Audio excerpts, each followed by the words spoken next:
금년은 25년 1950년 6월 25일 주일 새벽에 6.25 전쟁이 발발한 75년째가 되는 해입니다.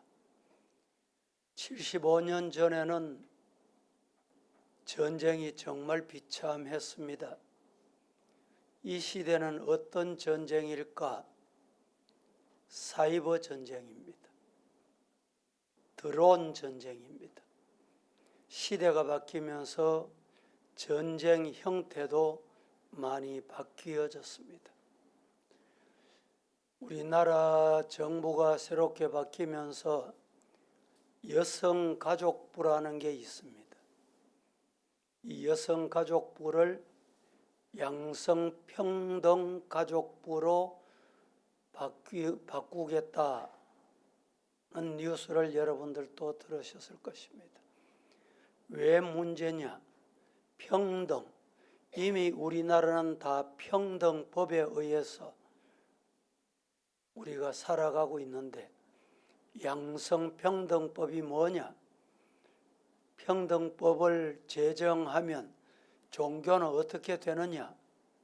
교회는 어떻게 되느냐? 성경은 바로 전할 수 있느냐?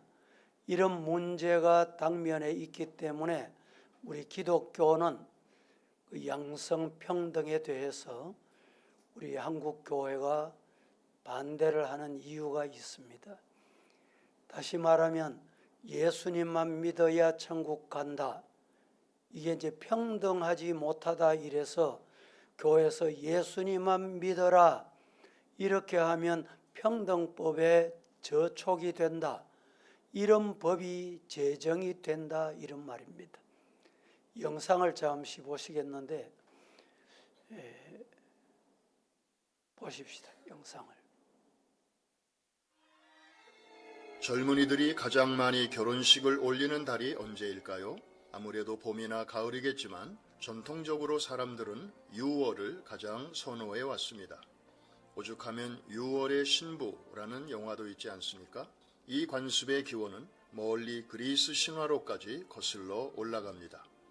6월을 의미하는 주는 결혼 혹은 다산의 신인 주노에서 왔다고 합니다. 히랍의 신화에 따르면 6월 1일에서 20일 사이에 결혼하면 부부의 사랑이 평생토록 지속된다고 믿었습니다. 그리고 6월 20일이 지나면 낮의 길이가 가장 긴 하지가 되는데 이때는 달이 중천에서 지평선 가까이로 내려오면서 꿀색, 즉 진노랑색으로 변합니다. 여기서 나온 말이 허니문입니다. 그런데 언제부턴가 이토록 가정적이고 로맨틱한 달이 프라이드의 달로 불리워지면서 곳곳에서 프라이드 퍼레이드를 벌이는 성소수자들에 의해 순수와 낭만이 훼손되고 있습니다. 이 6월 퍼레이드는 1969년 6월 28일 토요일 이른 새벽에 뉴욕 맨하탄에서 시작된 이른바 스톤월 항쟁이 그 기원으로 알려져 있는데 그들을 상징하는 6색의 무지개 무늬 역시 6월과 무관하지 않습니다. 여기에 동조하는 기업들 예컨대 IBM, 구글, 타겟, 디즈니 등은 매년 6월 1일 영시를 기해 관련 상품들을 출시하여 재미를 톡톡히 보곤 했습니다. 그런데 금년에는 미국도 그렇고 전 세계적으로 예년에 비해 약간 주춤한 느낌입니다. 글로벌한 영향력을 지닌 두 남자 때문으로 보입니다. 그중 한 사람은 도널드 트럼프 미 대통령입니다. 그는 금년 1월 취임 일성으로 미국은 이제부터 오직 남성과 여성 이 두 가지 성만 인정합니다 하고 힘주어 말하면서 성전환자, 트랜스젠더들의 군 복무와 입대를 금지한다는 행정명령에 사인했습니다. 그 이유는 트랜스젠더 군인이 성전환 수술 후 치료를 완료하기까지 최소 12개월이 소요될 수 있고 이 과정에서 강력한 마약이 사용된다는 점을 들었습니다. 이러한 행정명령은 성소수자의 권리를 옹호해왔던 이전 정부의 정책에 철퇴를 가한 것입니다. 또 한 사람은 지난 5월 전 세계 가톨릭 신자들의 주목을 받으면서 새로운 교황으로 취임한 레오 14세입니다. 그는 가톨릭 역사상 최초로 북미 출신 교황으로서 1955년 미국의 시카고에서 태어나 어린 시절과 청소년 시절을 그곳에서 보냈으며 펜실베니아의 빌라노바 대학에서 수학을 전공했고 시카고의 가톨릭 신학대학원에서 신학을 공부했습니다. 영어를 자유롭게 구사하며 미국의 대통령 선거 때 3차례나 투표에 참가했다고 합니다. 그는 최근 미사 강론에서 가족이란 남자와 여자로 이루어지는 기관이다 라고 힘주어 말했습니다. 다시 말해서 동성결혼에 대하여 반대 입장을 분명히 한 것입니다. 직전 교황이었던 프란시스코는 LGBTQ 커뮤니티에 매우 우호적이었을 뿐만 아니라 그동안 교회들이 동성연애자들을 학대한 것에 대해서 사과해야 한다고까지 말했습니다.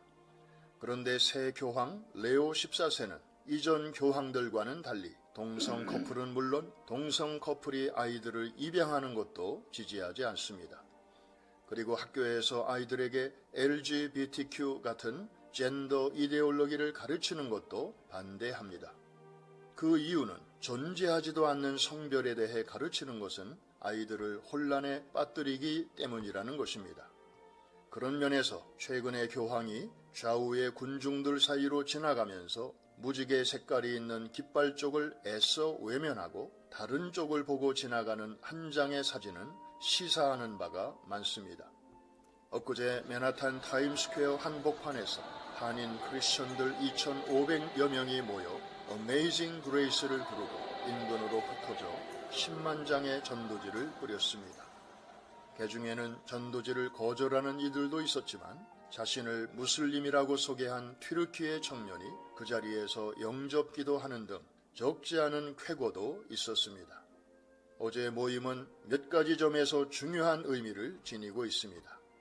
첫째는 그동안 샤이 크리스천으로 점잖게 살아왔던 미주 한인 성도들이 모처럼 함께 모여 It's okay with Jesus 라고 외치며 담대히 커밍아웃 함으로써 56년 전 프라이드 퍼레이드가 시작된 진원지 근처에 여호와 니시의 깃발을 꽂은 통쾌한 사건이었다는 점.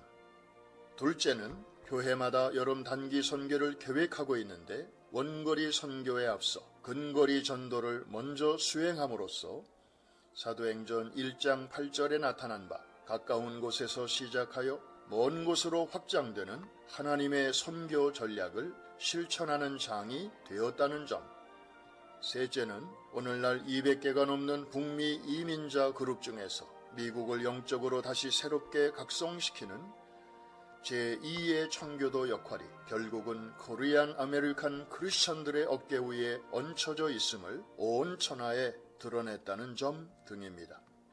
한 걸음 더 나아가 다가오는 할렐루야 복음화 대회가 나아갈 새로운 방향과 함께 그 가능성을 확인시켜준 모임이었습니다. 6월의 참된 의미를 되찾는 데 크게 기여한 두 남자에게 큰 박수갈채를 보냅니다. 거기까지 보겠습니다. 우리 성도들이 한 영혼을 귀하게 여기시는 주님의 마음 때문에 동성애자들을 저항하고 저주하라는 말이 아닙니다. 그들의 영혼도 불쌍히 여기고 잘못된 것을 깨닫고 주님의 품에 돌아오는 것이 주님의 마음이고 우리 성도들의 뜻입니다. 그래서 우리는 여기에 관심을 가지게 되는 것입니다. 오늘 본문에는 3가지 비유를 말씀하고 있습니다. 3가지 비유가 다 의미가 있습니다. 첫째는 7절부터 4절부터 7절까지 잃어버린 양에 관한 비유입니다. 너희 중에 어떤 사람이 양 100마리가 있었는데 그 중에 하나를 잃으면 99마리 덜에 두고 그 잃은 양을 찾아내기까지 찾아다니지 아니하겠느냐. 찾으면 즐거워서 어깨에 메고 집에 와서 그 벗과 이웃을 불러 모으고 나와 함께 즐기자. 나의 잃은 양을 찾았노라 라고 기뻐하지 않겠느냐. 이 말씀은 무슨 의미가 있느냐. 예수님의 사랑을 의미하는 말씀입니다.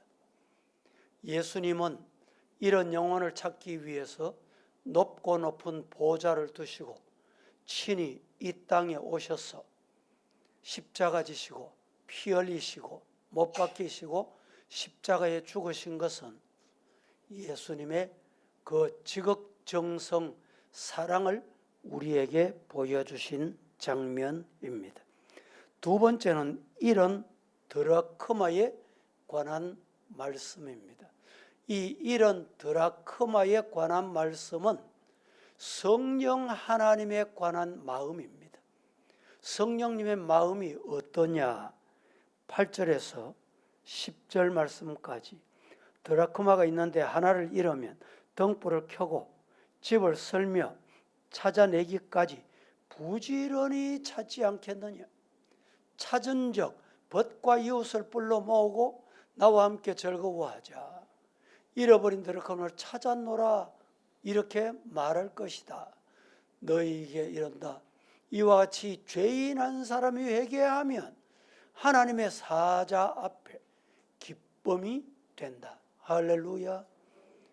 이런 드라크마는 작은 드라크마나 이런 것을 의미하는 것이 아니라 성령 하나님의 마음을 우리에게 보여주고 있습니다. 세 번째는 둘째 아들의 비유입니다. 둘째 아들이 어떠했습니까? 아버지의 분깃을 받아서 그 분깃으로 나가서 며칠 만에 허랑방탕합니다. 허랑방탕하니까 그 다음에 먹고 살 길이 없습니다. 이렇게 되다 보니까 돼지치는 쥐염 열매, 돼지가 먹는 열매를 먹고 살아야 했습니다. 그때 깨닫습니다. 아버지 집에 돌아가자. 아버지 집에는 풍족하고 먹을 것이 많도다. 11절부터 24절까지 어떤 가정에 두 아들이 있었는데 12절에 둘째가 아버지에게 말합니다. 내게 분깃을 주시기를 바랍니다.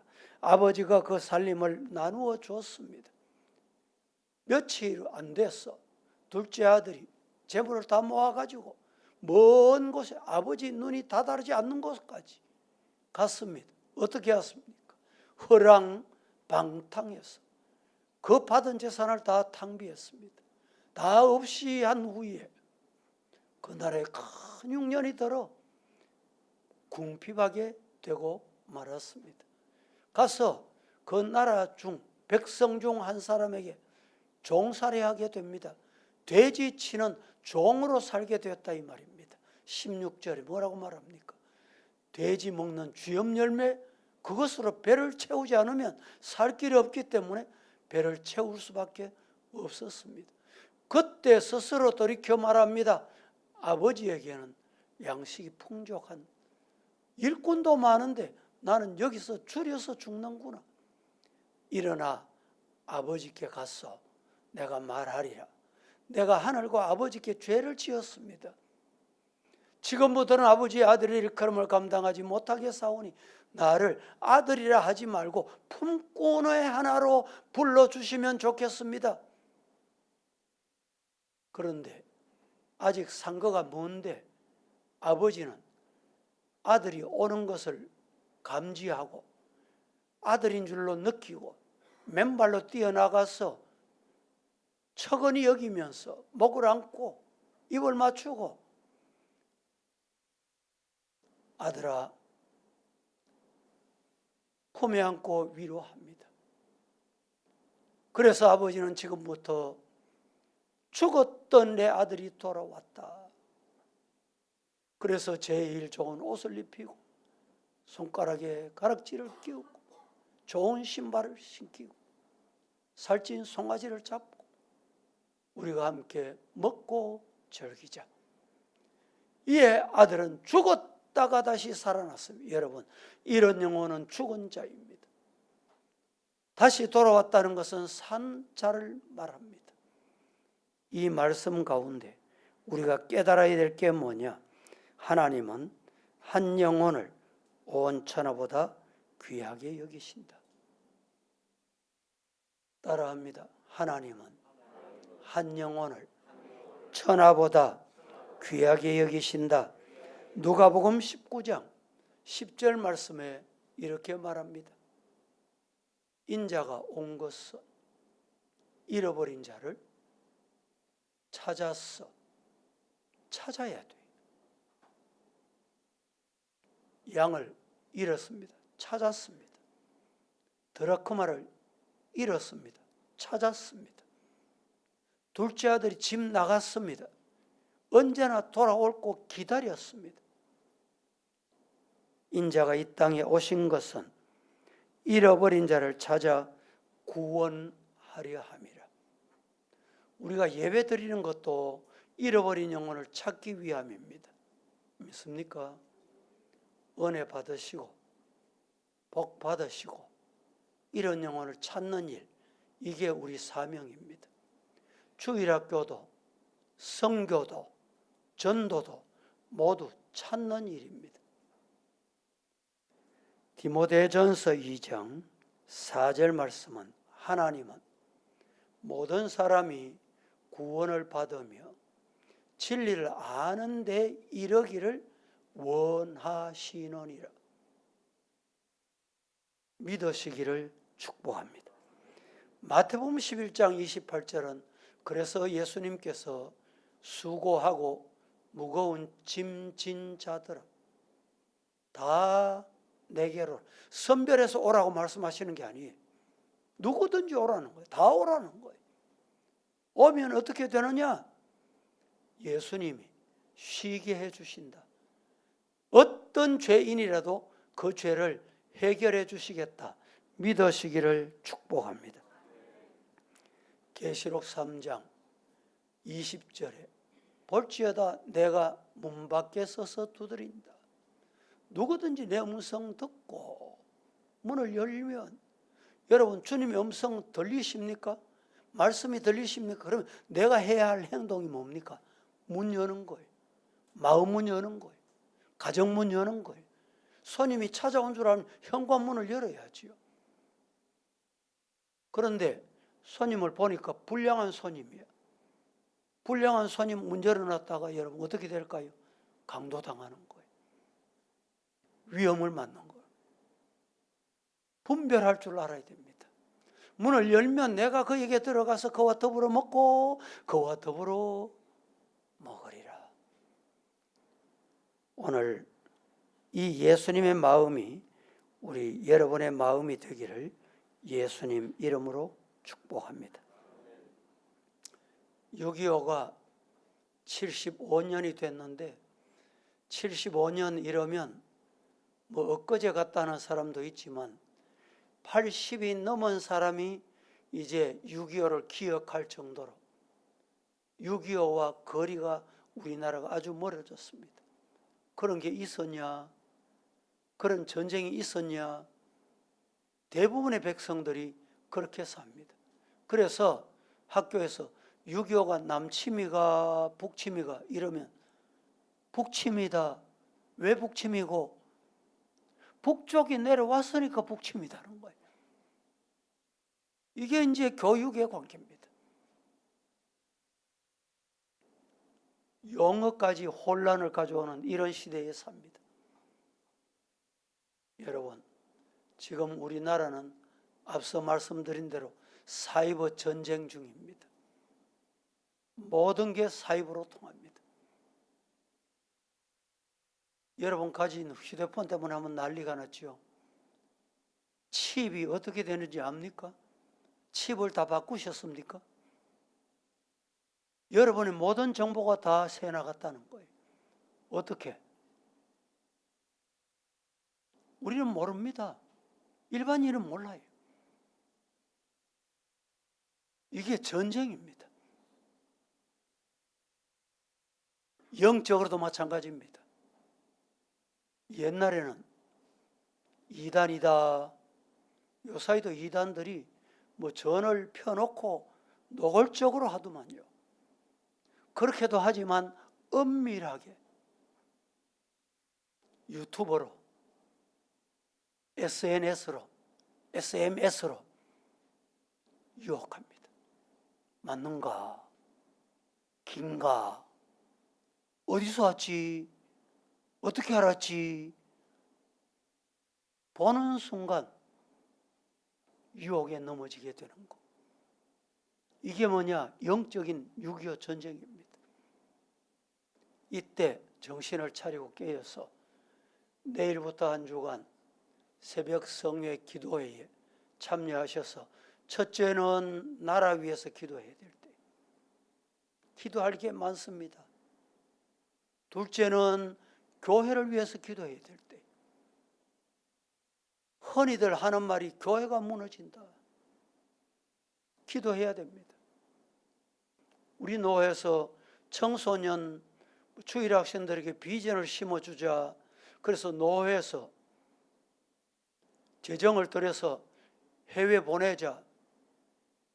남전도회 통해서 우리 교회 전도대회 했잖아요. 한 번 했으면 되는데 여전도에서 또 맞아와야 한다. 또 보태라. 전 노회가 덤벼들어요.